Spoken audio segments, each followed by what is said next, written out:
topic.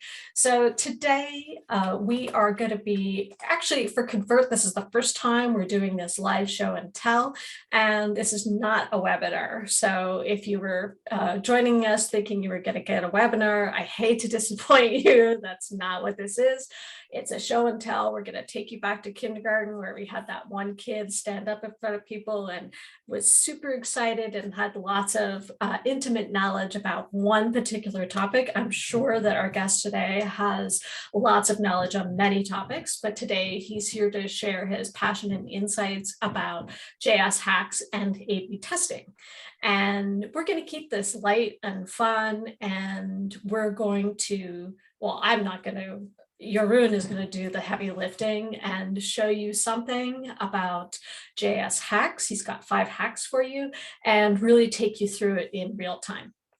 So I imagine that many of you are confident in a visual editor, but you're looking to dive deeper into testing. And this is then really perfect for you because he will walk you through 5 hacks and answer any questions you might have. So in order to keep it fluid, please just raise your hand in the Zoom application if you have a question. If you don't want to come off mute to ask your question, then you could put it in the Q&A box that's typically at the bottom of the Zoom application. And I will be taking a look and monitoring those channels to see what y'all have to ask Jeroen. So we expect that you'll leave today excited to try new things. And of course, for attending, we're offering, or Jeroen is offering a 30% off for his courses, JavaScript for Optimizers.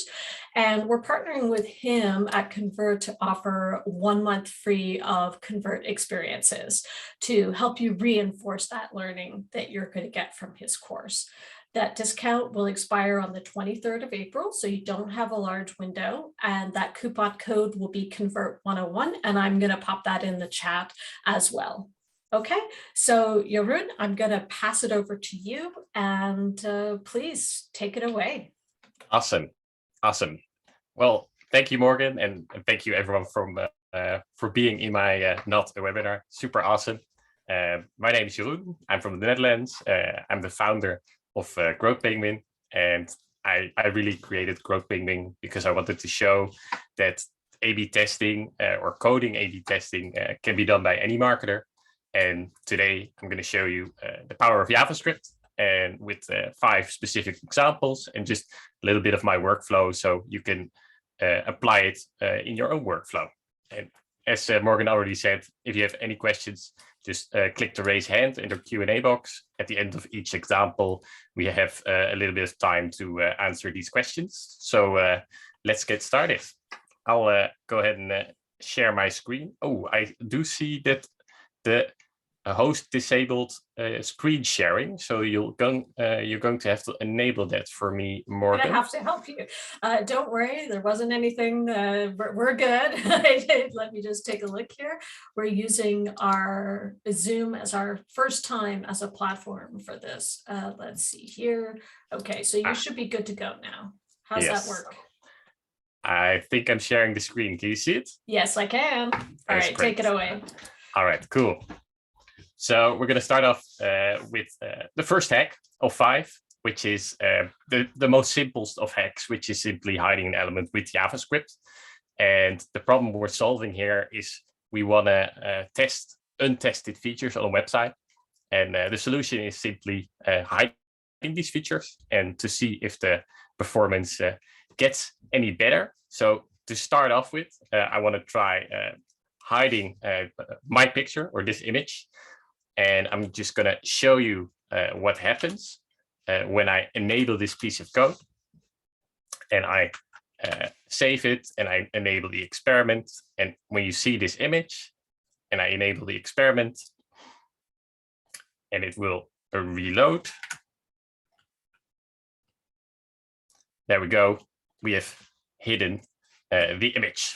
And just to do a quick breakdown of how it works. This is a wrapper function that checks or waits for a specific element to load. So you could just copy paste this. I will also set this after the show as well. And this is going to be the same in every example.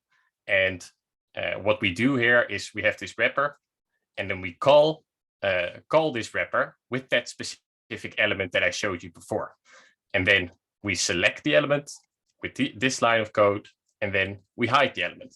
So that's basically how it works. And we can also simply use this for any element that we want. So let's say, for example, we want to hide this logo. So I can quickly enable this part and disable this part. And here we do exactly the same. Only the thing that we changed is that we change the selector here, which is the class of the logo. So we save it, and then we refresh the page. And there we go. You can see that the logo is now hidden. And you might ask, do all these comments matter while you're testing while you're running scripts on a website? They don't for this example, because every time I save the page, it saves a minified version of this file without all the comments. So it's super fast, so it doesn't get any flickering. And this is basically the first hack. And I'd love to hear if there's any questions, Morgan. I don't see any coming in through chat or through Q&A. I don't see any raised hands. Okay. Yeah, but if you have any, please feel free. You're welcome to jump in at any time to ask any questions. We don't want you to hold them to the end and then not be able to relate back to what Jeroen was talking about. Okay, so yeah, feel free to march on forward. Yeah, awesome. And you can ask anything you want. Doesn't really matter. I'll try to see if I can come up with an answer for you. So let's move on to the second hack, which is basically moving elements, and it can be used for a lot of A/B tests. And the problem here, where we could use it, for example, is commitment and consistency in forms. So we know from Cialdini that you want to do the first little step first, so they want to finish what they have started. So the solution here would be, for example, in a form, to move the easiest forms to the top. And this is something you can do with this specific script. And the benefit is it just simply makes it easier for them to finish that first step. So what we're going to do here is we're going to move the penguins in the right order. You can see they're 2, 3, 1 right now. And we're going to use this piece of code to make sure that they are right. So I'm going to uncomment it, save it, and start the experiment. And here you can see that it will change to 1, 2, 3.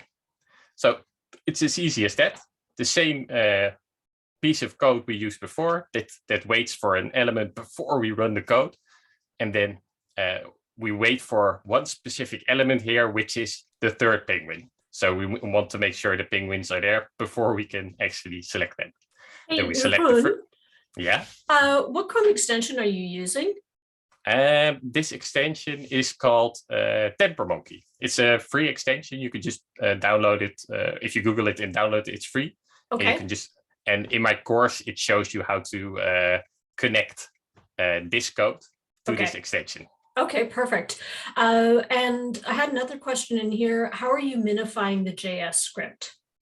This is also something which is in my course, but we in this code editor called Atom, you can, which is also free, you can install a free package which minifies these scripts whenever you save them. And in the course, I tell you how to set this up. So how you install a code editor and how you set it up. So every time you save, you get a minified file, and how you connect that to a local browser. So you could just run a bunch of A/B tests without actually putting anything online or using an A/B testing tool. So you can just copy paste it in a A/B testing tool if you're liking later. Okay, so there's a few other questions here. People are getting a little more bold, which is great to see. Cool. So from Jude, do we have to always customize the observer function, or is it a one-size-fits-all for scripts? You will definitely have to customize it because this really depends on when you run the code, and you want to control when you want to run the code. And when you select something on the bottom of the page, it's going to be less efficient. So it's definitely something you want to do. Yeah. But the course I'm talking about has like a whole chapter about selecting elements. So it should be no problem selecting the element you need for your specific observer function. Okay, perfect. And the one other question here, could you explain the mutation observe and callback function a little more detailed? Sure. I think so. You want this part of code a little bit more explained. Yes, I can. So what happens here? First, we declare the function. So we have the function observe and run here. And we say here in this function that we want to input a selector, which is an element on the page. And we want to run a callback, which is a specific different kind of function. And this could be the experiment, for example. So what happens is we create this observer object, and then we, while it is observing, so every time that the DOM tree or the web page, all the elements on the web page change, it checks. It checks, hey, is this specific element there? And if it is, it's going to run the code, and it's going to say stop it. It's going to say stop the observer. So that's how the mutation observer works. Yeah. Is that does that answer your question? It's anonymous attendee, so I can't call them out, but Okay. I'll take it as done. And one other quick question, will all this code be available to us as well? Perhaps you can answer that. Is that something that they would need the recording for, or is that in the course? How does that work? The specific examples I'm showing right now will be sent after this call to your email. So I have a package for this, and if you haven't received it today, you can just send me a message on LinkedIn. I'll make sure you get it. But if you want more pieces of code in more different kind of examples, those will be in the course. Okay, perfect. Thanks. All right, so back to you. Cool. So back to it, this specific piece of code where we want to move elements around. So what happens is we select penguin number 1, we select penguin number 3, and then we want to have 2 functions, and one moves stuff up and the other one moves stuff down. So what we say after we define this is something you can simply copy paste these functions, and we'll simply say, okay, I want to move penguin number 3 1 down. So we'll call it here number 3, we'll move it 1 down, and block 1. So penguin number 1 will move it 1 up. So that's when we get the new order. And I quickly want to show you with a small modification what I exactly mean. Because when I remove the code, you can see here again, it's 2, 3, 1. So I have a little bit of a different piece of code, which is a little bit simpler. And it's almost the same. And what it does here, it just selects the single penguin and moves it 1 up. So if I save this now, it should be 2, 1, 3. So quickly refreshing it, there we go, 2, 1, 3. And if I would call it again and save it, it will be 1, 2, 3. So that's basically hack number 2, where we move elements up and down. Any more questions, Morgan? None here. I did see from before that, let's see here. Rahul, you had said that you had a question, but I didn't see it. Did you want to open your mic, or did you want to type it out? That's up to you. Just let me know, and it's available to you either way. Okay, but we'll continue until I hear something else. Cool. Awesome. So let's already move to the third hack, which is basically removing currency symbols. You can see it here in the picture. We have 2 products. and we're removing the euro and the dollar symbols from it. So yeah, what this does is, if there's of course the problem of pricing, people feel a sort of pain when they see a price and when they have to pay something. And sometimes it can work to remove the currency symbols, to remove a little bit of that pain. It really depends on what works for your customers. And you can try removing it, try testing it, and it might be beneficial for your conversion rate. So let's remove these specific currency symbols. So I have 3 different ones. So we'll uncomment the code I've written, and we'll just see what happens. So you have these 3 where we'll remove the code. So enabling experiment 3 is looking at those currency symbols. Oh, it's scrolled down, but there you go. We removed all 3 currency symbols. And same thing here. We have the observer function that waits for these prices to be on the page. And then it says, okay, we're going to select all the prices that are here. Those prices have this specific class. And we're going to put it in a list, or we call it an array. And this list of prices we want to check and change. So I created a function here, which you can easily modify for any currency that you want or need, or maybe you want to replace something. I'll show that in a bit. So here we simply take a currency symbol and just replace it with nothing, with an empty string. So this creates that it's not there anymore. And of course, we need to call it with that list of prices in order to change it. So if I were to modify this, we can also make a small adjustment. So I have to comment this out real quick and save it. And what we do here is let's say I want to refresh it here. What we do here is we change all the currency symbols to euro symbols. So as you see before, there was a dollar symbol, there was a different symbol, and there was a euro symbol. And this one checks these 2 specific symbols and replaces them with the euro sign and a space. So there's a space between the price and the euro sign. So that's basically how the third hack works. So you can remove and replace currency symbols, but you can use this for any text, of course. Mm-hmm. Great. So we have a few questions. One question here. Do you always use Mutation Observer on the script injection? Do I always use Mutation Observer on the script injection? I do, yes, because unless you're server-side testing, but with client-side testing, you definitely want to use that, because otherwise you're going to run the code when the DOM finishes loading. So the page finishes loading, then it runs the code. It's always going to be a little bit more slower, and you're going to see flickering.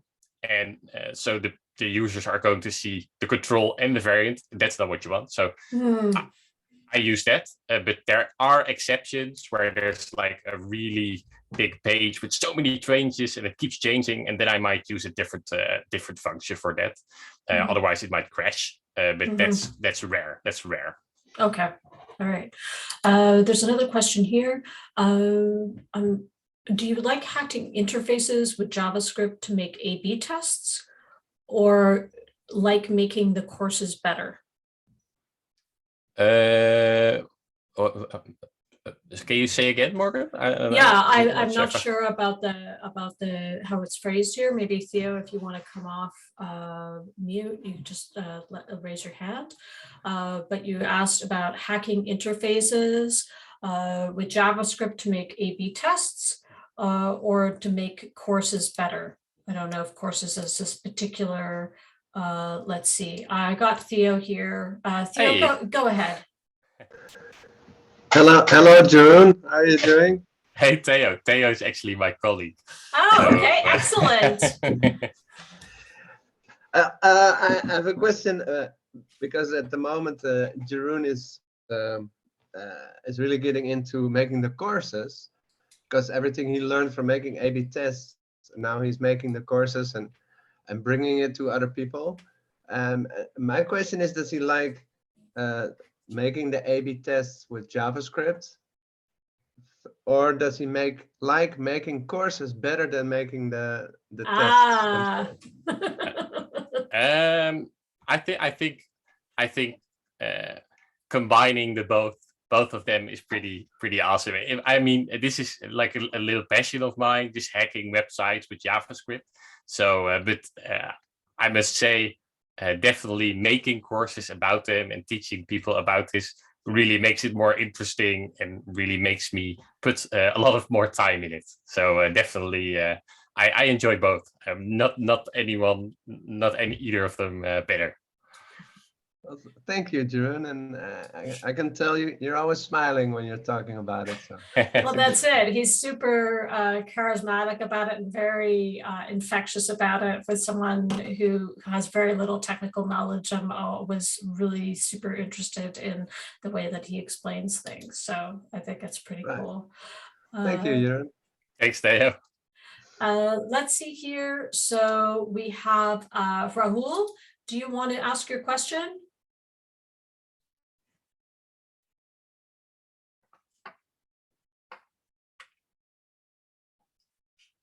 No? Okay. All right, then. Let's carry on. I don't see anybody else with a raised hand, so we can go ahead. And there's no open questions. Great. So the fourth hack I'm going to show you is a simple one. I'm going to show you how to create elements and add them on a page, and specifically unique selling points. So of course, most websites have these, and research shows that showing a list of benefits could be good for your conversion rate, but you don't know that. So of course, you obviously have to test them, which one works better and which one doesn't work better. And if you don't have them on the page right now, it might be a little bit harder. So here I show you how to create them. So let's simply add 3 unique selling points to the top of the page. So I'm going to uncomment this piece of code and quickly save it. And I'm going to add the pieces of code above this. So we set experiment 4 and we enable it. And here you can see that we have added 3 unique selling points. So basically how this works is that we save an array of unique selling points, which I have simply typed myself. So every part has a comma and these quotes, and we put it in an array. And then we want to also tell where we want to edit. So I've saved the location here, which is entry content. And I know that this is the top of the page, or that wraps my whole website. So it puts it on the top. And then, of course, we have a function which you can simply copy paste as well. And this takes the unique selling points and the location and creates a list from them. And it will insert this list on a specific part of the page. And then to put it on the website itself, we'll call the function with our USP and the desired location. And it should be on the web page. So to quickly show you how you can change that. So let's say we want to quickly comment this out. And let's say you want to put your own unique selling points in there to test. So I changed this code a little bit. Here we simply said, hello, everyone. Thanks for being here. You guys are awesome.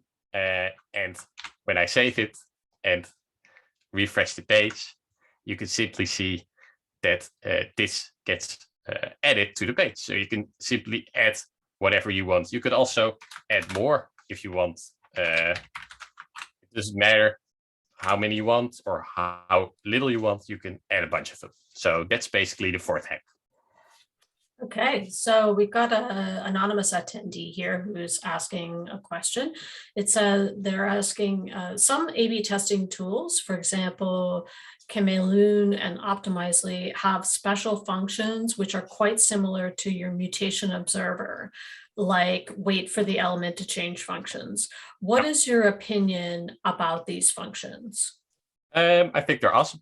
This basically means that you can if it's a good function, that you can use that as well. It really depends on what tool you're using it. I know Convert actually uses the same function that you can just import your code in there and it wraps the code in the script and that'll work. But I'm not sure how the one in Chameleon works, for example. But if it works the same way, I think you can definitely use that as well and just only use the smaller parts of the code or the experiment itself. But I like to use this because I can use this in my local A/B test development part. But you can definitely just keep it out if you already have it in your software. Yeah. Okay, great. Thank you. And anonymous attendee, if you have a follow-up question to that, please feel free to put it in. All right, take it away, Jeroen. Cool. Then we'll have the last hack, which is what a lot of people find interesting. It's working with single page applications. And I have to quickly move this Zoom thing. And I have this part of my page is a single page application because it gets changed asynchronously. So it's hard to change these elements because they get loaded asynchronously.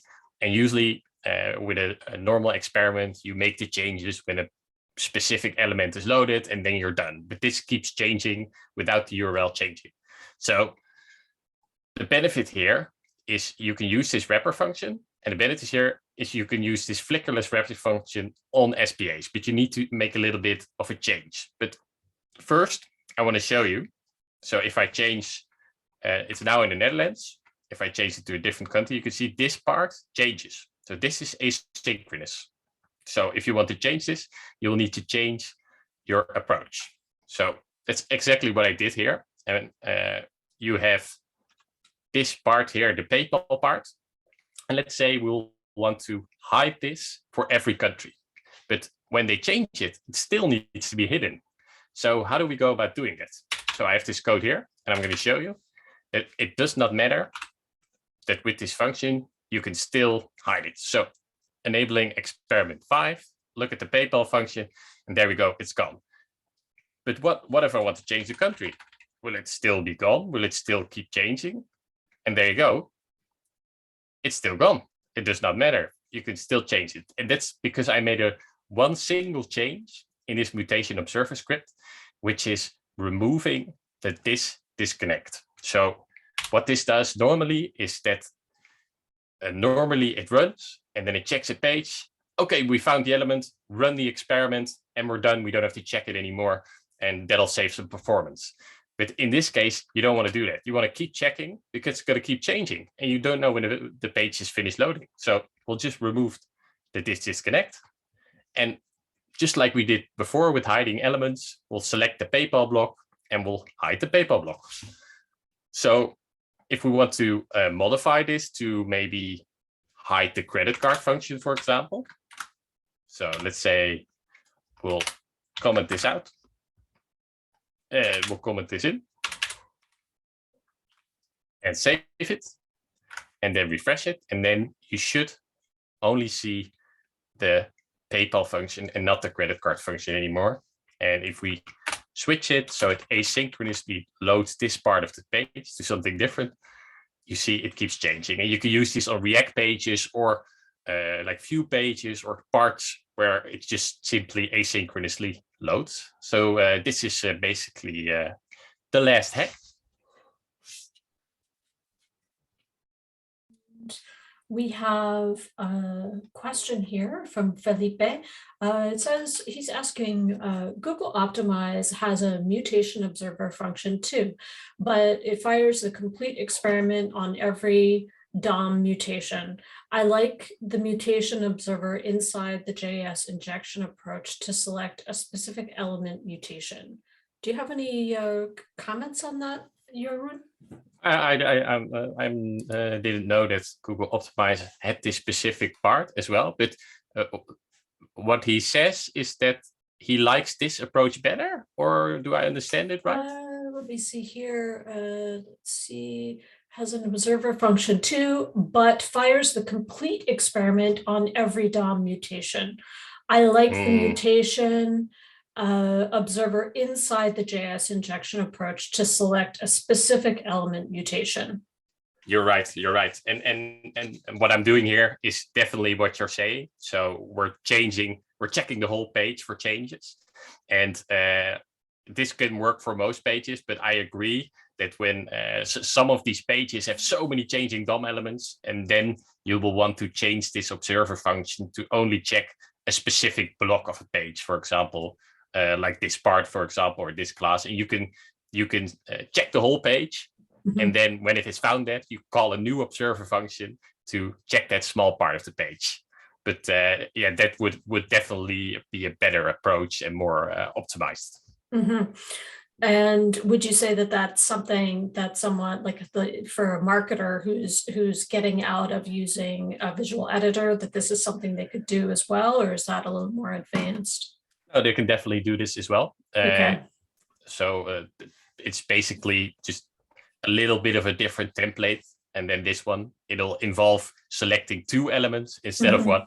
So but it's a little bit more complex, but it's definitely something you will be able to do. But I gotta be honest though, there's probably not a lot of websites where you'll have to do this to 100% optimized way, because as I show you on this website, it still works. And on most websites that I run tests, I did not have to do this. But if you want to get the best optimized approach, it's something you can look into, definitely, because it has less impact on the page load. Yeah, I see. Okay, great. Felipe says, nice.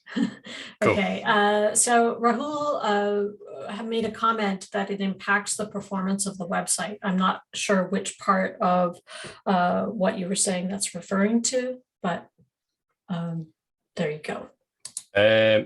It does. Like any piece of script will have an impact on the performance, and you actually will be able to measure this using the Chrome developer tools.